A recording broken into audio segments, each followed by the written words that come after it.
নমস্কাৰ ছাত্ৰ-ছাত্ৰীসকল, নতুনকৈ এটা প্ৰব্লেম দেখা দিছে। নিযুত বাবু বা নিযুত মইনাৰ এপ্লাই কৰোঁতে BA ফাৰ্ষ্ট ছেমিষ্টাৰৰ যিসকল ছাত্ৰ-ছাত্ৰী এপ্লাই কৰিব সেই সকলো ছাত্ৰ-ছাত্ৰীয়ে দেখা কি হৈ আছে, মানে স্কলাৰশ্বিপত গৈ আছে ঠিকে, কিন্তু নো ৰেকৰ্ডছ ফাউণ্ড দেখাই আছে। মই তোমালোকক দেখাই আছো কি কাৰণত হৈ আছে সেইটোও কৈ আছো। আৰু এনেকৈ সলভ কৰিব লাগিব সেইটো তোমালোকে জানি লোৱা। ইয়াত এনৰোলমেণ্ট নম্বৰ পাছৱৰ্ড আৰু কেপচা দি তোমালোকক লগইন কৰিব লাগিব। মই লগইন কৰি আছো।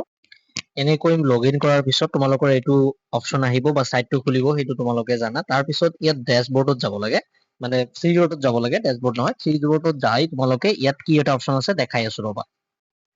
ইয়াত দেখা কি অপচন আছে, এই স্কলাৰশ্বিপ।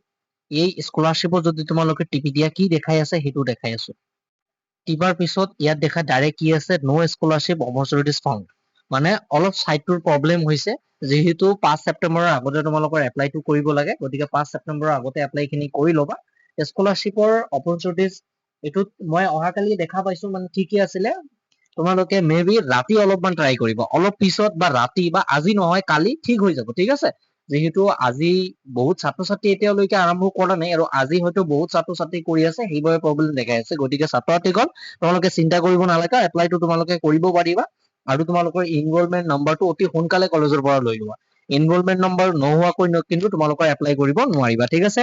আৰু ইয়াতে আৰু এটা অপচন আছে, এই থ্ৰী ডটত তোমালোকৰ বেংক ডিটেইলছ খিনি তোমালোকে আপডেট কৰি লোৱা, আৰু বেংকৰ যিটো আপলোড দিব লাগে তাতে আপলোড কৰি দিয়া, ঠিক আছে।